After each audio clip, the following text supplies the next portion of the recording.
Hello everybody and welcome to Astrology and Magic. My name is Valkyria Verder. It's Valkyrie of the Veil. That is the more easy English translation of the words and the name. Welcome. This week we are looking at the time frame of December 14th through the 22nd. Now I do want to give just a disclaimer because we have Capricorn season that starts on the 21st and our moon at the end of this cycle that is in Virgo, or the end of this week rather, pardon me, the end of this week, that moon in Virgo, it goes from the 20th to the 22nd. So it's also the third quarter moon. So this podcast is going to be focused on the full moon and the third quarter moon. Next week, we're going to be focusing on Capricorn season, the start of Capricorn season, because we're not going to have that extra third quarter moon to go over.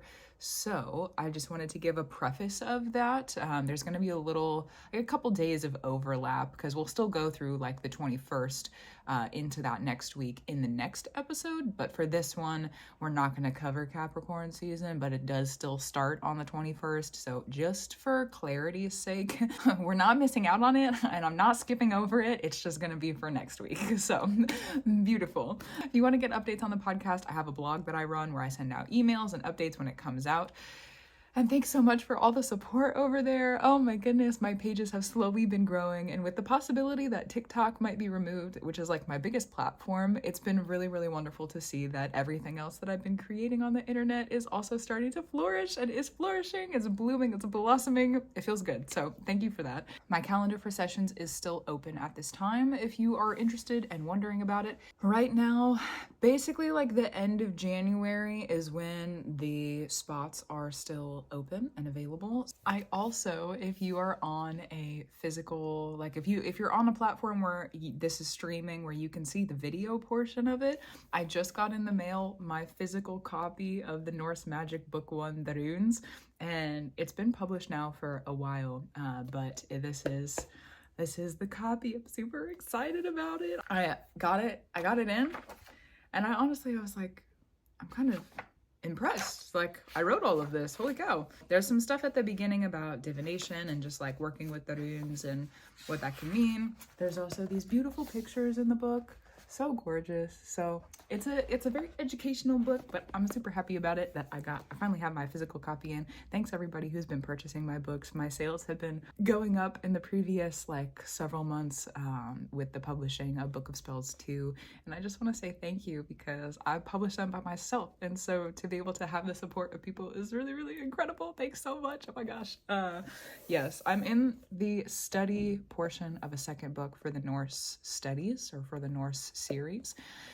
Not exactly sure when I'm gonna have the time to sit down and write it, because when I write these, I take a whole bunch of time off and I write it and then it goes through publication, or like that's my writing process. So when it's time, it will happen. Right now, I'm still learning about the second book, and yes, that's a pretty good update. It was a happy little holiday gift that came through for myself.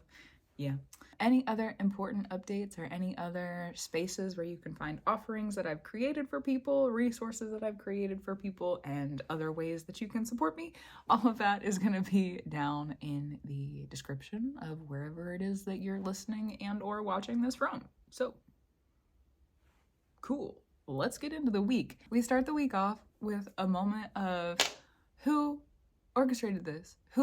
Where is this coming from? How is this even possible? Okay, but it is. We have the moon is going to be in Gemini on the 14th and the 15th of December. All right, so clock that, lock that, put it in the socket. You need to plug it in, put some power in it. All right, it is a full moon, so it makes sense. Get some power behind it, some illumination, some electricity, some conductors. I'm grateful for that. The 15th is when the full moon is, okay? Now listen to this. Listen to this. This is a crazy thing. This is the crazy part. This is so wildly crazy. I don't even know how this could happen. And it's going to bring such a large, drastic, abrupt change. Something that we cannot see coming, but we've been getting the clues for a while, okay? I don't know why I'm whispering, but it feels important enough for the need of a whisper. So I'm going to whisper it for a second, okay? Thanks for being with me in the whisper.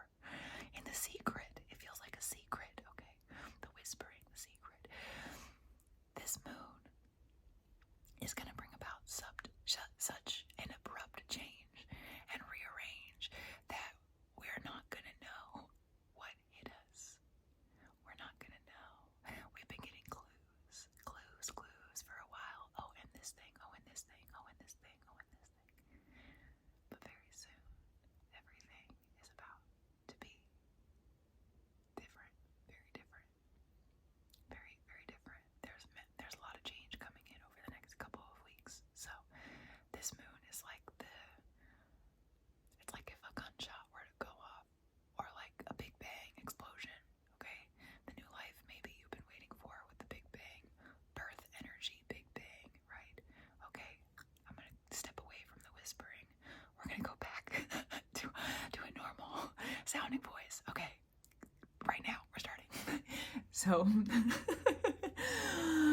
that whispering, it just felt important. This is like a crazy moon because it goes the exact time that the full moon starts is at 9:01 a.m. UTC. It starts at 4:01 a.m. is the Eastern Standard Time. So just for reference, the 4:01 a.m. Eastern Standard Time, in case you're more familiar with the Eastern Standard or those, instead of being the universal time, if you're not familiar with that. So 4:01, Mercury.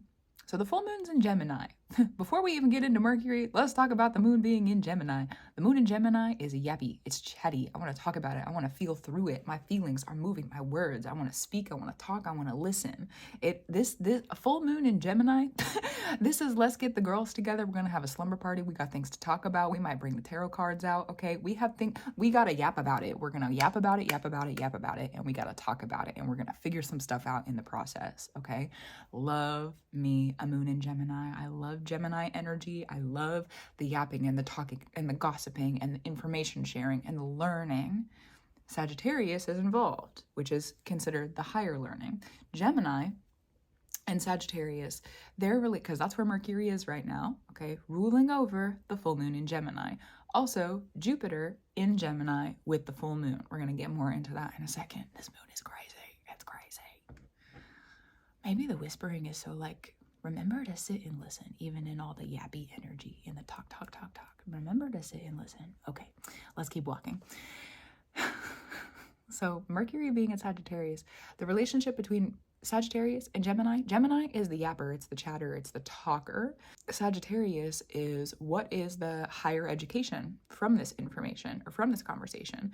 What's the more wisdom essence of this conversation? Sagittarius is a natural learner, it's a natural teacher. And so if you find yourself in Sagittarius energy, where Mercury is right now, there's a lot of yapping and talking, and it's like we have these really big expansions of ideas and really big expansions of our heart and really big expansions of it's a brand new start. This full moon, it's a brand new start. It's an opening of the heart. It's an opening of those higher learnings. Because we're opening our heart, we might start a normal conversation with someone and then realize that we have all of this other stuff to learn, either about each other or our paths. Again, brand new start, time to open up the heart. So, oh my gosh. So this is the crazy part. I've been talking about how crazy it is. Yada yada. Okay, me in my yap train, as I am with my Gemini rising and the Gemini moon. The reason this is so crazy is because Mercury goes direct at the exact same minute, 9:01 a.m. UTC time, at the exact same minute that the moon is exact. How? You're telling me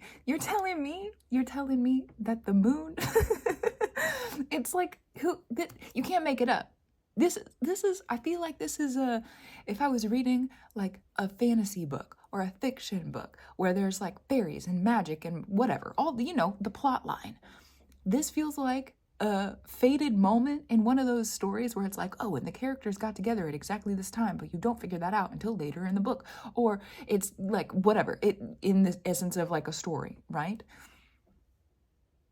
You're going to see why it's so important. You're going to see what the clarity is around the storyline and what the new storyline is, because with Mercury going exact at the exact same time, Mercury going direct at the exact same time that the moon goes exact, So let's track it back for a second. We need some reference information. We need some prerequisite information, especially if you haven't listened to the previous couple of episodes. So Jupiter and Mercury, they've been retrograde and they've been ruling over each other. So Jupiter retrograde in Gemini, ruled by a Mercury retrograde in Sagittarius, which is ruled by that Jupiter retrograde in Gemini. Okay, so it's just a big circle. They've been going back and forth with each other. And together, it's like two best friends. They're the talkers, they're the yappers, they're the learners, they're the teachers. So they've been sitting together and they've been looking at the past. They're very nostalgic with these retrogrades going on, both Mercury and Jupiter right now with the placements they're in.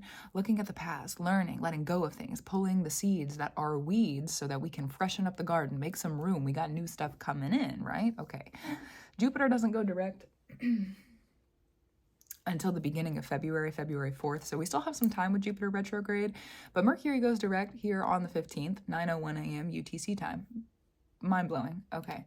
So with this nostalgic energy, okay, Jupiter and Mercury have been together, talking about what they've been through, who they become. And so you've been learning about probably your storyline and what did you learn and who did you become. And wherever Sagittarius and Gemini are in your chart, if you want to get super specific, you could look at where Jupiter is and where Mercury is and kind of how they correlate to each other.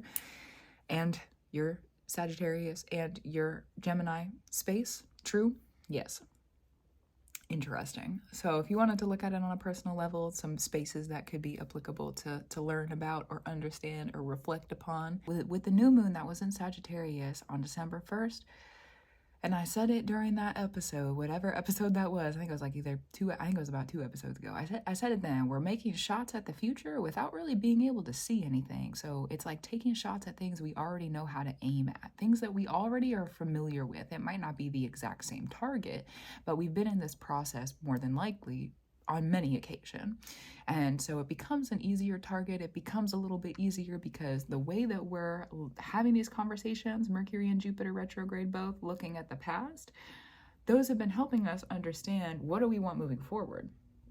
If we're looking at this storyline and who we become and how we've expanded, what do we want moving forward? Interesting. Okay, so that information that you've been kind of regaining, remaining, retaining over the previous couple of weeks since the start of this moon cycle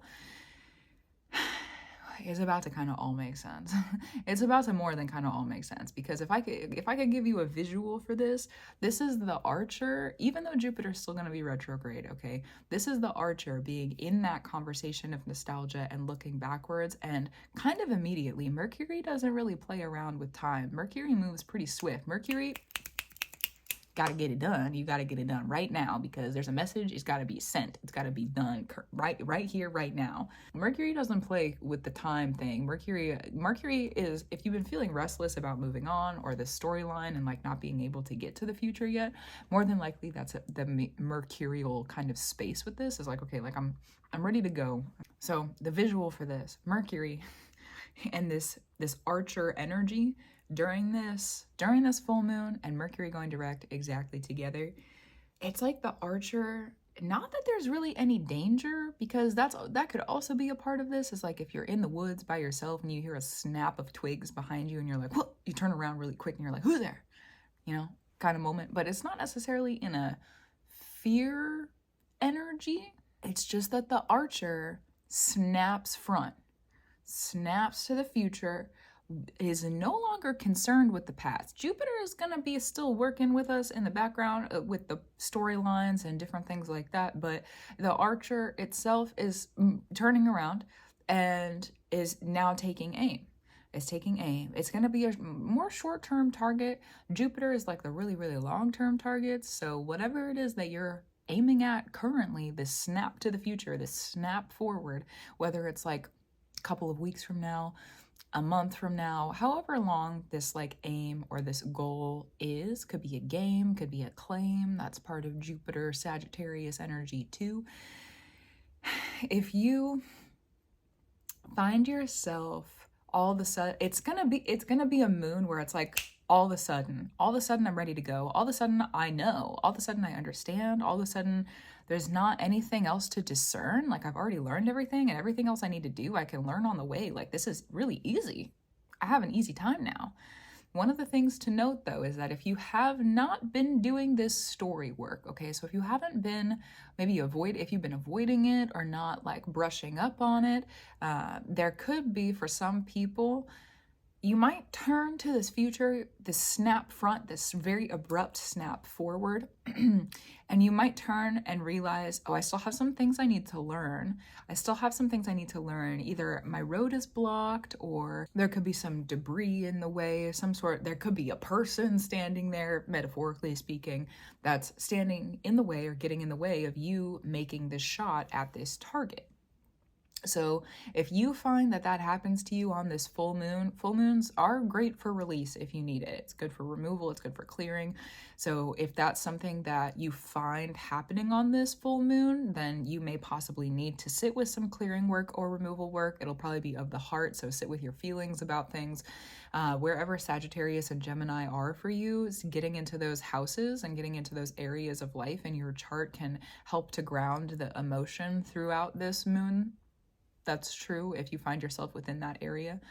The other part of this is that if you're in the clear and you have the shot and you're able to take it, because Jupiter is still retrograde, make sure that you're steady.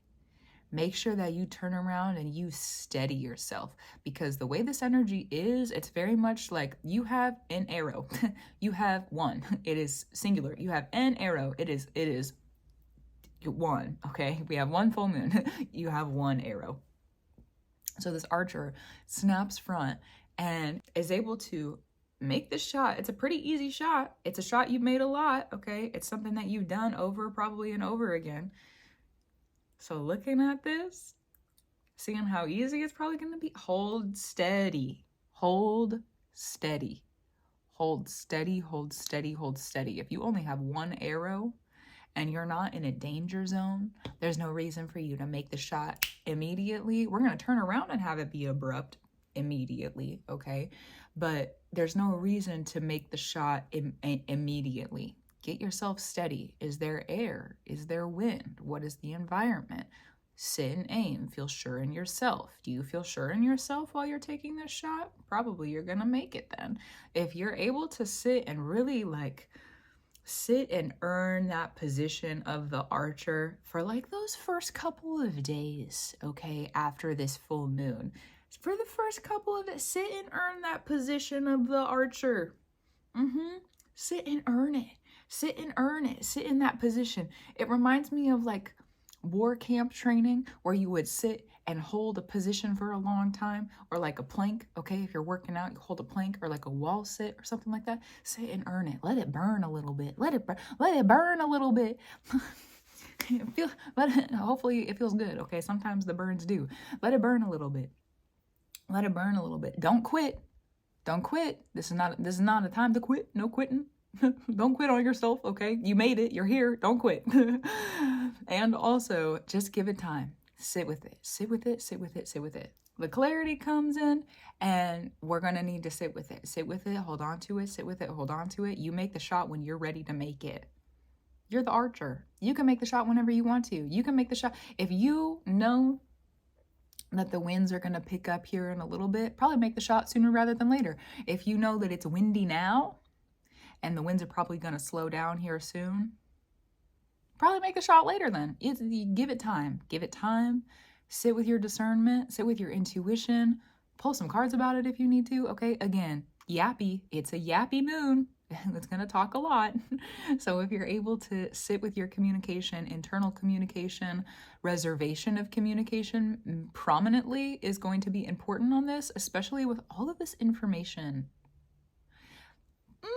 that's been coming through, my goodness, about this Uranus retrograde, Pluto being in Aquarius. A lot of secrets, a lot of really big ideas that are secrets that other people may not need to know about yet, okay? That's the whispers. They may not need to know about it. So, you may not need to talk about everything. Be very discerning about what information you share with other people. Part of the power of Pluto being in Aquarius is what we share, when we share it, and how we share it gives power to people. Also, the omission of things gives power to other people, and then they are able to pretty much use that however they want to. So be very discerning. If you are someone who's going to sit and have a girls' night, which it is the weekend, so happy girls' night. If you're going to do that, make sure that you are really keeping track internally. Do I need to share this? Do I not need to share this? Do I need to share this? Do I not need to share this? Is this something I need to talk about? Is this something I need to keep to myself? Sometimes, if you have a healthy friendship with a person, okay, so you're sitting with them, you have a healthy relationship with whoever this is, they're going to understand. Yeah, keep your secrets. Keep your secrets. We don't need to share everything, okay? So if you need to, keep it hushed. If not, talk about it. It's going to be a moon where there's a healthy space probably to talk about stuff and to work through things via communication. Oh my gosh. Isn't that crazy? That's crazy to me that we have the moon going at the exact same minute that Mercury, which is ruling over the moon, is going to... Who made this up? Who? This feels like a joke. This feels like... This feels like there are gods in the sky laughing at us. Ha ha ha ha. That's what it feels like. It feels like they're playing a joke on us. Maybe they are. I don't know. Sometimes, every once in a while, there's a lot of really hard things in the world. You know what? There's a lot of dark things in the world. I've been helping people work through spiritual initiation a lot in sessions recently. Like, initiation is hard. Spiritual work is hard a lot of the time. Sometimes, occasionally, it is. Okay, that's just part of the contract of spiritual work and a part of the... It's just a part of it. It's just a part of it. Spiritual work sometimes is hard. It's work, okay? But every once in a while, something like this happens. And I'm like, okay, LOL, thanks for the joke. Okay, LOL, thanks for the joke. It's ridiculous. It's ridiculous, okay? Ridiculous. I do want to do a full moon collective reading through TikTok and YouTube over this weekend. I'm not sure, though, exactly when that's going to happen, so the replay will be on YouTube. If you are not able to catch it live, it will probably not be linked below, but my YouTube is linked below, so if you want to come check it out, feel free to. I welcome it. And some of you probably are watching on YouTube. It'll be in the live section. Cool. But yeah, that's crazy. What a moon. What a moon. What a moon. What a moon. What a moon. December 16th through the 17th, we have a moon in Cancer. I love a moon in Cancer. This is my on my written notes for this podcast. This is my first note. I love a moon in Cancer, especially after such a dramatic, no longer static, abrupt turnaround, and like all of a sudden change can ground. That's really what's happening in this full moon. It's like change has been just floating around, and finally change is going to ground. Oh, okay. Thanks for the words. My goodness. So finally change can ground. With that abrupt turnaround, I feel like the moon in Cancer, that is, it's disseminating out of this full moon energy, but it's still pretty, like, it's illuminated still. It's still pretty full, still pretty bright. I feel like this is going to be a delight. It's like we get to sit in it. We get to revel in it. We get to ruminate in it. We get to no longer pretend, okay? We get to just sit and ground the feeling of that abrupt change. We're not going to be rushed into something else. We're not going to be rushed into something new. No, the change is grounding, and so are you. Oh, so good. This moon is also, one of the things that I put for this is that there's going to be a lot of fresh air in our lungs. It's like a lot of fresh air is coming in. Cancer is not normally associated with the air, but it is about the boundary of what water am I sharing with other people and how am I sharing with that water with other people, the heart space, what emotions am I sharing with other people, and within my, like, how do I keep my heart guarded? The mother is very associated with Cancer as well, so like, how is the mother keeping discernment with the children or other people around, the father possibly, friends, and keeping the discernment of like the mother doesn't always need to share those emotions, so what is the boundaries within that? So Cancer is not necessarily always associated with air energy. because it's a water sign. Hey, hi, hello. But also coming after this big change and adjustment in a moon, a full moon that is an air sign, there's going to be a lot of just new air. It's like fresh air, new air coming through, grounding for you. It'll help to ground you. I know that sounds kind of strange because air normally I would think of as like picking us up and not necessarily like putting us down, but this is gonna be, it's like a pressurized air. It's almost like a bubble. It's like a come down to the earth. Come down to the earth. Sit with the water, sit with your emotions. It's gonna help to be here, be present, be very grounded.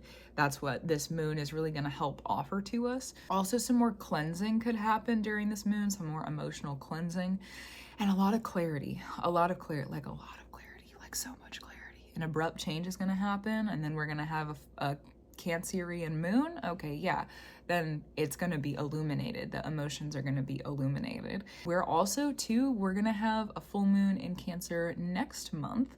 So if you're kind of paying attention to the thematics of what that Cancer moon is feeling like after this full moon in Gemini, it could help you understand kind of what that next cycle could be, or like what illumination, if you're someone who works with the year-long or even longer than that, sometimes too, with the eclipses and the eclipse cycles. So if you have any Cancerian moon stuff going on, cycles that you've been working and weaving in, things like that, if you're looking at this just after the full moon, Cancerian moon, it could help you understand what's coming up in about a month from now, what's going to be illuminated there for you on a personal level. And that'll also kind of help you understand too how those moon cycles are weaving together and working together. So just some other notes about working with the moon cycles and how they could be activated or deactivated, or just the awareness of it. That's true. Beautiful.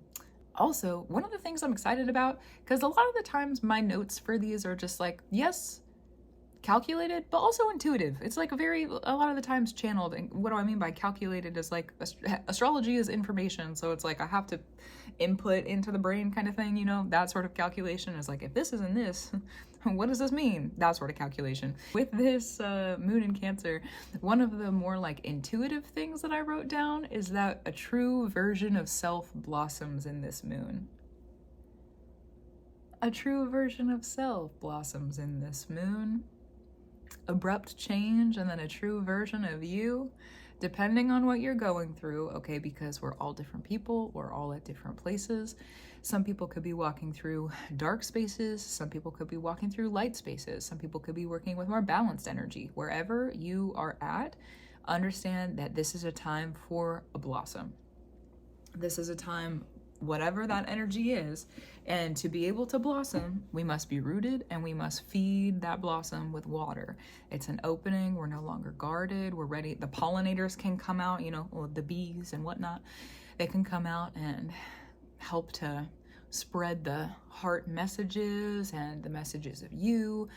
Wherever Cancer is in your chart, that is going to be kind of where this blossom is occurring, or where this blossom is starting. Probably next month, during the full moon in Cancer, it's going to be more about a consecration, a finalization, a unification of that blossoming. So just really kind of sit with, what could this be leading up to, and the intuitiveness of what could be and what's to come. I'm always kind of weaving like that, like what are my options for the future, what's available to me right here and right now, and then also how can I work with that to make it to the next cycle. Preparation work. It is how it is what it is. So that's December 16th through the 17th. I also put a note in here this week that the main opposition in the chart right now is that we're working with Chiron retrograde in Aries and the dark moon in Libra, and they're in opposition. And during this week, they're going to be leading up to a direct opposition. Okay, I've already been feeling this energy. I'm going to kind of explain how it works, and maybe you've been feeling it too. They're both lesser, quote unquote, lesser placements in the chart. Chiron is the wounded healer. Chiron retrograde is a lot of wounds from the past are coming up to trigger us so that we can heal them. things that have taken our innocence. Specifically, it's Aries. It has to do with the kids. Also helping with this to rework the mind.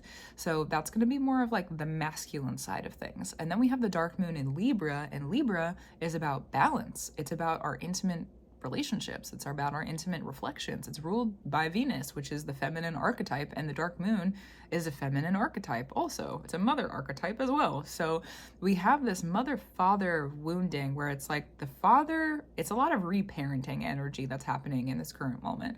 The father energy is having to go through and like heal the inner child, and not just heal the inner child, but like look at the inner child and ask the inner child like to grow up a little bit, and different perspectives about what that inner child could be working with. It really is a time where that inner child is being asked to mature.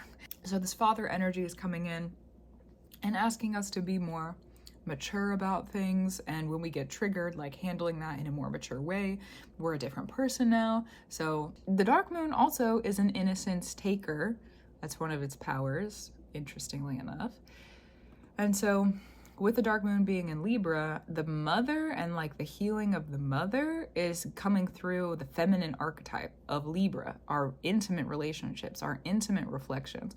And it's there with the South Node, which is asking us to get really good, really skilled, and very easy going and flowing, like build the skills on the earth of being able to be within those really dark places within intimate relationships.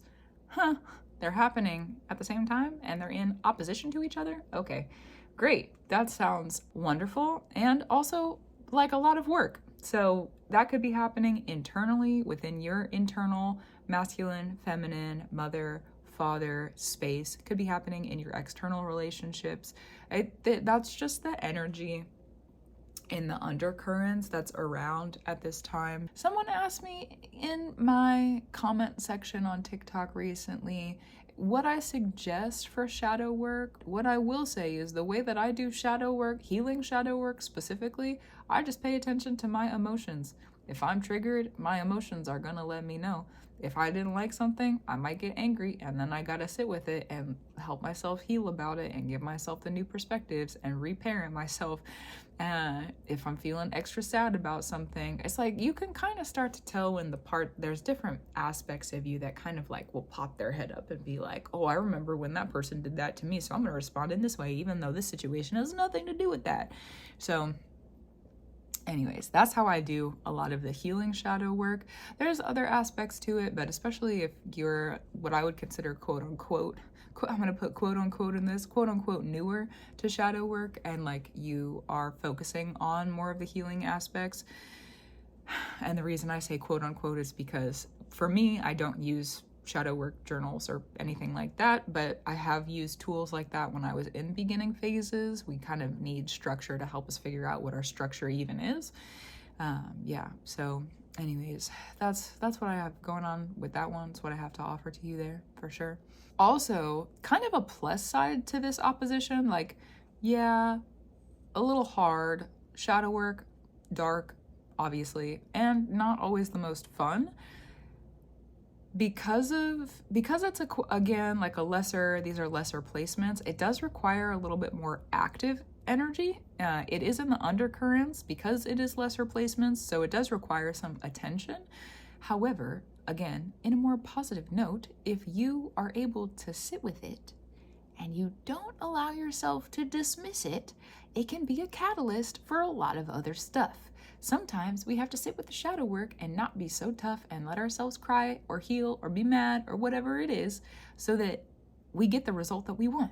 With shadow work, sometimes we have to confront things and we don't even realize that it's helping us walk in the direction that we've been asking ourselves to walk in. So that's a lot of this transit as well, is like sometimes we have to be in those triggered places. And I think that's probably for me kind of the hardest part, is like I don't understand why the trigger has to surface on a magical perspective with like my workings or my offerings or things like that. But I also have learned that if you're able to sit with those darker, more cataclysmic places and sit in the fact that maybe you're just not supposed to understand. Sometimes we're supposed to be blind. That's just part of it. Be kind to yourself if you're blind. That's one of the things I sit with too. And if that's true, beautiful. if you sit with it, it can be a catalyst for any of the personal work that you might be sitting in when it comes to these transits. So, yes, beautiful. Moving into the next moon phase, we have December 18th through the 19th. The moon is going to be in Leo with Mars retrograde, and this is going to be really interesting. A couple of the things I wrote down for this one: things heat up, get your sweet up. I also, when I was writing get your sweet up, I wrote your as like you are together. It was like an abbreviation, your. So get your sweet up. It's also very casual, you know, like you're I wouldn't say you are like as a you are your.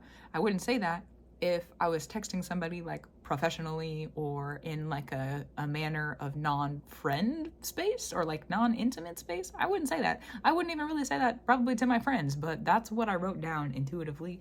So it's like get your sweet up. Something about a sweet treat, rest, recovery. Also Mars retrograde, as long as where Mars is in your chart is taken care of, it's a lot about harvesting and resting and recovering and being very like it's more open-hearted. A lot of the times you don't have to be as guarded during a Mars retrograde.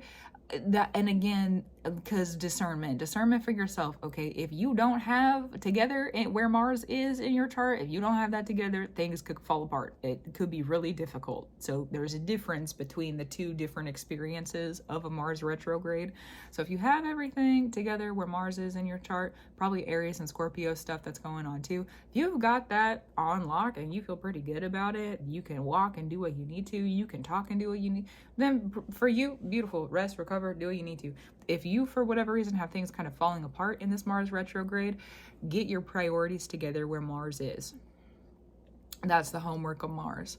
Get your priority together where Mars is, and then probably it will be easier for you when you do get to the end of the retrograde, which ends February 24th in Cancer. Mars will be in Cancer.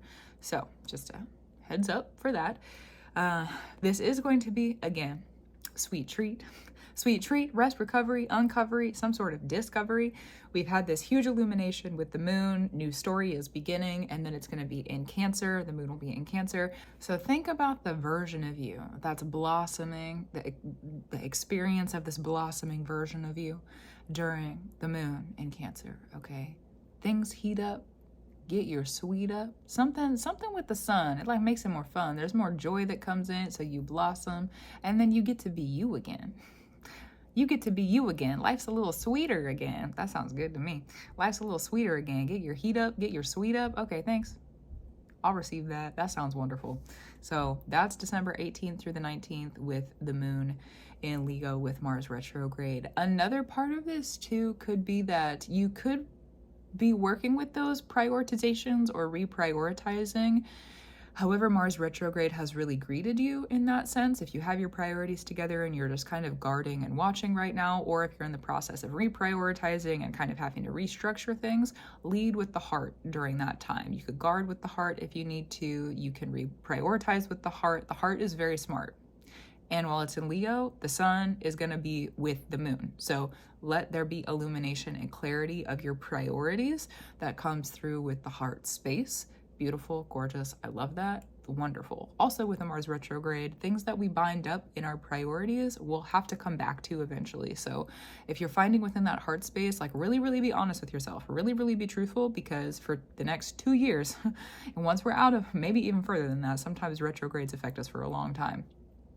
Maybe even further, you may find if you're being honest with yourself and truthful about what it is that you're prioritizing, how you feel about it. Sometimes we have to prioritize things that we don't really want to, but we need to because we need to protect ourselves. Being honest about those feelings, valid. Sometimes we don't need to prioritize things because we don't feel a certain way about it and they don't need a position in our life and they haven't earned a position in our life possibly as well. So because Mars is a lot of like earning allyship and things like that. So definitely sit in the heart's honesty. There's a lot of illumination, a lot of clarity, a lot of change coming through too. So we're binding up our priorities with this new change that's happening. So get really smart in the heart. The heart is smart. Also too, you may need to write some stuff down on this day. Mercury's direct again. So if you have priorities come in, or just like make a record throughout this time, really, if you feel like you need to make a record of something, do that for yourself, okay? Something important happens, you have the information, you have the priority. Again, Mercury moves pretty quickly, and then also Mars is sometimes pretty direct, fast moving, forward moving. It is retrograde, so it's a little bit different, but the energy, especially if you're in restructure and reorder of priorities and things are kind of falling apart right now, then you may need to have record of something or record things. So just, if you're somebody who likes to make notes of things, then this could be a good time to make some notes of things too for future you. Future you being like maybe a couple months or like many, many, many months in the future. True. Okay, so that's December 18th through the 19th. And then December 20th through the 22nd, we have the moon in Virgo. And I think that this is pretty interesting because we're going to have the moon at the beginning of this week. The full moon is in Gemini, ruled by Mercury, okay? And then Virgo, it's also ruled by Mercury. Oh, so good. So with a moon that's going to be in Virgo, it's also the third quarter moon. So the third quarter moon offers us direction of what we're leaving, what cycle are we going into. It's also a marker of like if there's any harvest from the previous moon cycle, a resource that could help us make it through the next cycle. Definitely true. And Virgo is the earth communicating, okay? Gemini, yappy. Yappy, talks a lot. Virgo does not. Virgo does not talk a lot. Virgo doesn't always have much to say. So if you are finding a different way to say what you need to say on this moon, valid. Totally valid. This also is a time where things from the full moon could come to ground, especially because the Virgo it wants the earth around. It wants the earth to communicate with us. Also listening to how the body feels at this time. Being within earth information integration is what I call Virgo energy. So it could be like eating food or working out, anything that's going to help to activate the body and get it within its more active feeling energy. It could be like taking a bath too. It is the moon, the water is there. So it could be like taking a bath or sitting with some sort of like water. Maybe you're going swimming. Maybe, it is cold in some places right now, so maybe not, but maybe a hot shower, something to get near the water, being with the water, being somehow like activating the water in your body to help you feel some things. Make sure you're hydrated also, sort of place, that's true. There may be some things we need to let go of emotionally, but it could also just be like emotional clarity and revealing. Like everything that's happening on the full moon, it's happening so abruptly and it's like it's meant to disrupt things, this full moon. This full moon in Gemini, it's meant to be abrupt, it's meant to disrupt, it's meant to make change. The change is grounding. It's happening now. Hope you're ready. Hope you've been preparing. Hope you've not just been sitting and staring. I hope you've been doing the work that you've been needing to do for yourself, because we're here. It's now. We are here. We are now. It is here, and it is now. That's true. Yes. So when the moon gets to Virgo, we have time to kind of sit and remember what happened and integrate more detailed, possibly really important information that's happening on this full moon that we just have not had the time to sit and work with yet, or have not had the energy or the know-how or the understanding or whatever it is. Okay. Sometimes with Gemini, energy is missed. This is also going to be a day. One of the things I wrote down for this time period of December 20th through the 22nd, moon in Virgo, one of the things that's going to happen is like emotions are going to run high, but at the same time, we're going to be really grounded. So it's going to be like a really, really full heart, a really, really full chest, like the emotions, the basket's overflowing, the basket is full. We've had all of this information, all of this change come in. The full moon is asking us to make an abrupt turn. We're making shifts, we're making changes, rearranges, okay? The whole thing, all of it. This moon that's happening in Virgo says, okay, now we need to understand the change. Now we need to understand what just happened. There's been a rearrange, it's been abrupt. meant to disrupt things. Okay, now we need to understand what's happened. We need to come back to the earth. We need to come back to the ground. I need to ground this information. I need to understand it. Virgo is a lot about the primal information, the primal earth integration. It's like how the animals talk, how we talk with our body language. Okay, that's a very animalistic thing to do. It's very human to share a lot of words back and forth with each other, you know, but Virgo is a lot about that animal communication and how that works for us. So getting back into more of like an animalistic space if you need to, connecting with, if you have like pets, dogs, cats, things like that could be helpful during this time as well. I know that sounds kind of strange, but magic sometimes is a little weird. So you know what? It is what it is. If it works for you, then it works for you. Getting into your animal, literally like getting into the animal that is you and however you would do that, which normally when I say earth information integration, I'm talking about food and like working out or going on walks or dancing. That's how I'd recommend to do that.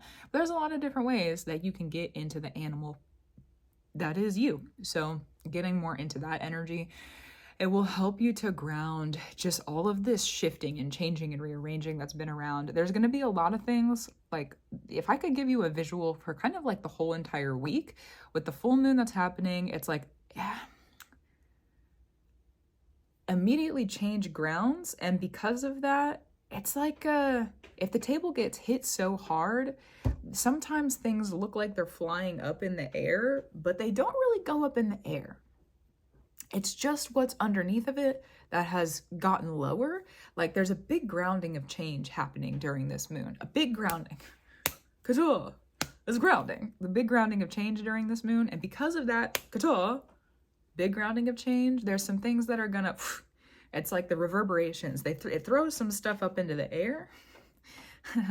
Light, heavy, however it is, there's some things that are going to get thrown up into the air, and that's going to be a part of this rearrange and this change so we go over the other moon phases of this cycle that have been talked about in this episode, and then we get to the third quarter moon that's in Virgo, and the third quarter moon that's in Virgo says, okay, now everything is settled back on the ground again. Everything is here now, but that process with Virgo, the moon in Virgo, it has to be something that's a little bit more active. We have to be kind of actively engaging in it. We'll probably have some messages just naturally come through. That's part of how the moon works. That's part of how Virgo works. And at the same time, having it somehow be active. The awareness of that needs to be active. Even if it's just you're going about your day-to-day and you're up walking or you're talking to people, whatever those awareness things, like being aware of your animal and how your animal's moving and grooving during those days of the moon in Virgo is going to be really important, because that will ground what has been kind of tossed up and around. This is also a time, if you have been wanting, it's Sagittarius and it's Jupiter. If you wanted to take aim, okay, if you want, you got some game, you want to go play a game, you have some claim, discern for yourself how that might apply. And look at the space where Sagittarius is in your chart if you're looking for specifics, okay? But discern for yourself. You have some game, you have some claim, you want to go do something, it's going to be a little bit chaotic. Things are going to be up in the air. There's going to be some people who are like, oh my God, everything's up in the air. What do I do? How do I handle this? If you continue to be grounded during this time, or if you get thrown up into the air, if you're moving wisely and how you need to up in that toss, you're going to be able to navigate. There's a whole bunch of space on the ground now. All this stuff got thrown up in the air. Let me go make my move.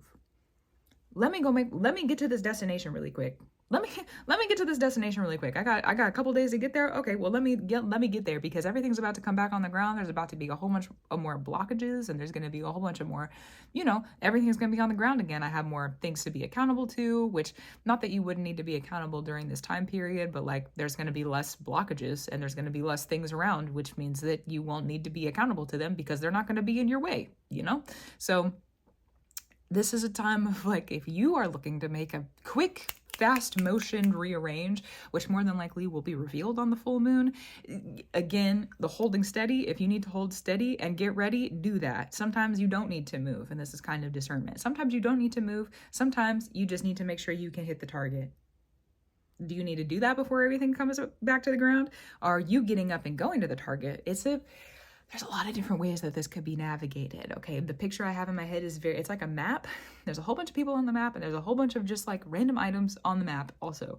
And this full moon, when it grounds, there's going to be a bunch of stuff thrown up and around. There's going to be some people who are kind of thrown up and around. For the most part, the people are going to be on the ground, and there's going to be less for us to grab onto to help us ground during this time.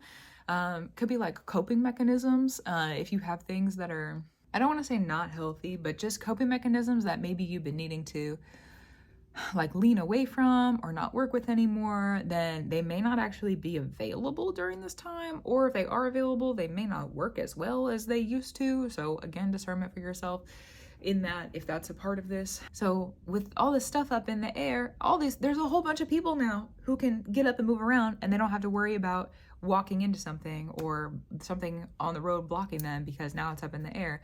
But by the end of this week, things are going to be grounded again. Hopefully, if you've been doing the work you need to do, especially spiritually, because that's where Saturn is right now, then things will ground and you're not going to have blockages. It's just going to be things are back around again. Okay, cool, great. That sounds wonderful. But if you are not sitting in more of the spiritual work, and every practitioner is different, everyone has different work that they're called to, everyone has different priorities, everyone has different responsibilities, so really discernment for yourself. There's so many different sorts of practitioners and people who listen to the content that I put out. Some people are doing work all day every day, some people are doing work a little bit during the day, that or maybe, so discern for you how that works. I can't speak on super specifics because there's a lot of different people in different areas and spaces and experience. That's just what it is. That's just true. And thank you for your support, because that's incredible. What a great collective community space to be a part of, in my opinion. That's wonderful. Yes. So things picking up, things moving around. Let yourself really, this is your chance to go after that thing that you want. Where is Sagittarius and Gemini in your chart? What is it that you're asking for? What is it that you want? Short-term something that could change the story. Short-term something that could change the story that you could get within 7 days, receive within 7 days, activate within 7. Okay, great. That sounds yes. Let's go travel. Let's go do that thing. Let me get to that destination. For sure. For sure. This is not a time of super long term, because Jupiter is still retrograde. So this is not a time of super long term goal making, goal shots. Mars is retrograde right now as well. So this is very much what is it that I need right here, right now? What is it right here and right now that my heart wants for my story? I'm asking for it. I'm going towards it. It's time. Ooh. That has me so excited. It was so serious, but then my own heart was like, wow, that sounds great. It's so good. So that's the week. And again, I said it at the beginning, I'm going to say it again here. Just a reminder that the 21st is when Capricorn season starts. So that's going to start in the middle of this third quarter moon in Virgo. It is going to change the energy a little bit because the sun's going to be in Sagittarius where Mercury is. And Mercury is what rules over that Virgo. And that's kind of where the Saturn, when I was talking about keeping up your spiritual work and your spiritual disciplines a couple minutes ago, that's kind of where that comes in because Saturn rules over Capricorn. So we are going to have a shift. And once we get to Capricorn season, things are going to be, it's like being locked and loaded. Okay. Locked and loaded. Are you ready? Did you reload? Did you preload? You got it done? I hope so. This is our final scoot, boot, and boogie. Literally the order of that too, because that's the scoot it, boot it, put the shoes on. You got to walk in it now. And boogie. It's the place you get to dance, okay? So this is our final scoot, boot, and boogie. And then when we get to Capricorn season, things are about to change a lot. Keep sweetening the pot. If you gotta sweeten the pot, I said that recently. I don't know where I said that or when I said it. But sweetening the pot has been helping me a lot. So if that is applicable to you, go sweeten the pot how you need to. Especially this week we have with the moon in Leo, things are going to get hot and there's a sweet treat coming through. Okay, thanks. Oh my goodness. Could you put together 2 and 2? Could you put together, don't make me do that on camera. Don't make me do that on camera. Put together 2 and 2. Things are going to get hot and it's a sweet treat. You make that sentence complete, okay? If you want to. Yeah, it'll be an interesting week. Pick up, move on, get going, and land somewhere 7 days from now. You got it. You can do it. Have fun. Trust your intuition. Trust your process. Trust what you got going on. Trust yourself. Trust your heart. Trust your work. Trust your preparation. Trust your transitions. Okay? There's a lot of change that's happening currently, and this full moon brings in the change. And then by the time that we get to the third quarter moon, we're done with the rearrange. Okay, so it's going to be abrupt. It's supposed to disrupt. This moon is supposed to be abrupt and disruptive because we only have 7 days to really like make the shifts happen that we need to happen. That's true. So be diligent. Be diligent. Be on it. Be on it. Get gone it. Remove some things if you need to, and also allow yourself to scoot through. Scoot.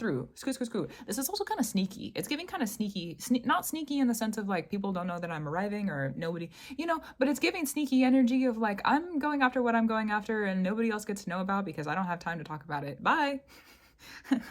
See ya. I'll be out there doing my thing, and you can give me a ring if you want to, but I'm gonna be doing my thing. I might not have answers. Okay, so interesting.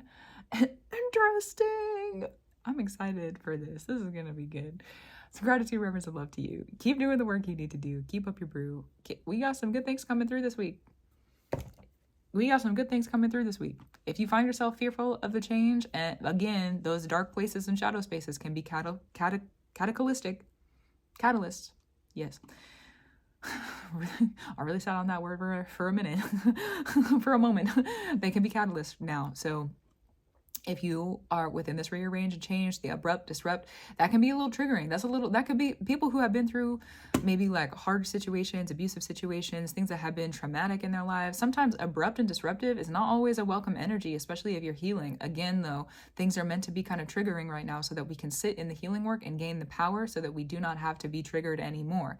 So that's kind of a part of this integration process. So if you find yourself hesitant to walk out the door or walk into more or go on this journey of out and explore and go to this new destination or head to this new place, this new target, or take your shot through this open place because everything's up in the air again, like sit with the fear for a second. That might be the hold steady. Sit with the fear for a second. Sit with it. Understand it. Make friends with it. Love you, fear. Make friends with it. Okay, now that I understand this fear, let me go do what I need to do. Gratitude, reverence, and love to you. I know I said it, I'm gonna say it again. Oh my gosh. It's gonna be a good week. It's gonna be a good week. An abrupt, disrupt week. Oh my gosh. There could be a lot that changes on a personal level this week. Good, let it change. You want it to change? You're tired of it? You're feeling a little stuck? Let it change. Let the abruptness rearrange. Let it feel strange. Oh, goodness. So good. Okay, well, I will talk to you in the next episode. If you're watching on YouTube, you'll probably see my other videos pop up. So that is that. Gratitude, reverence, and love to you. Keep doing what you need to do.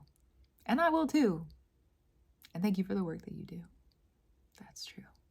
I'll talk to you in the next episode.